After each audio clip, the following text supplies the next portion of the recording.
All right, today we are diving into something pretty cool. We're meeting the brain's sleep support team.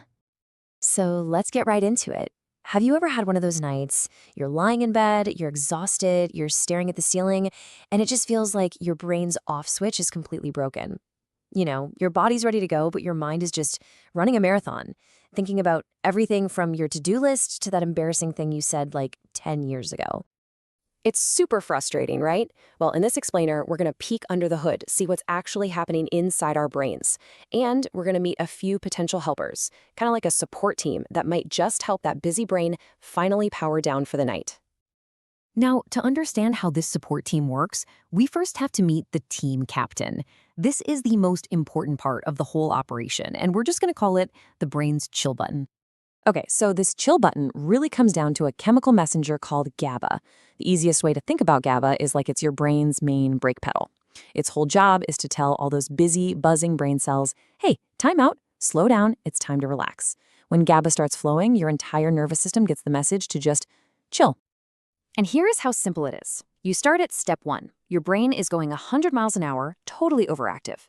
Then, step 2. GABA gets released into the system. And what's the result? Step 3, the mental chatter gets quieter, your brain calms down, and you can finally start to drift off. Simple as that. So now that we get the whole chill button idea, let's meet the first member of our sleep support team. This is Apigenin, and we're calling it the all-arounder for a pretty good reason. It helps out in a whole bunch of different ways. So how does this all-rounder actually work? Well, it's got a few superpowers. First, it gives that GABA chill button a nice boost, just making it work a little better. It also helps tune your internal body clock, the thing that tells you when to be sleepy and when to be awake. Plus, on top of all that, it can help calm down inflammation and fight back against stress signals. And we all know those two things can absolutely wreck a good night's sleep. All right, next up, we've got a pair of helpers. It's time to meet the dynamic duo, D-limonene and taurine. Now, both of these guys are here to help the brain's chill button, but they each have their own unique style. Think of it like having two different coaches who use slightly different techniques, but they're both trying to get the same result, a calmer, quieter brain. And this is where you can see their different coaching styles. Over on the left, you've got D-limonene. It's a supporter. It doesn't score the goal itself. It just helps the GABA that's already in your system work more effectively. But taurine on the right, it's a mimic. It can actually step onto the field and activate those same chill-out receptors all by itself.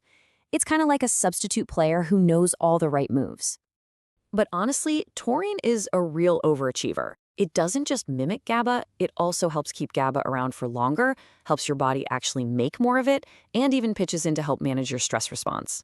And as a little bonus, it helps protect the tiny gland that makes melatonin, our famous sleep hormone, a true multitasker. So we've met the team, we've seen how they work, but before we get too excited, we have to cover the single most important part of this entire explainer, the user manual. This is absolutely critical, so listen up. I'm going to read this quote on the screen word for word. None of these are an FDA-approved treatment for insomnia. And to be crystal clear, these refers to apigenin, D-limonene, and taurine. Let me say that one more time because it's that important. These are not magic pills or medical cures. They're compounds that are being studied for how they might support our body's own natural processes. Which brings us to the most important takeaway of all, and that is always talk to a healthcare professional before you try any new supplements. Seriously. They are the only ones who can help you figure out the potential benefits, the risks, and what dosage, if any, might be right for you. Everyone's health is different, so your plan should be too. And that just about wraps it up. We've explored the brain's chill button, and we've met a few potential supporters. So I'll just leave you with this final thought. Now that you know a little more about how this all works, what's one thing you can do to support your brain's night shift tonight?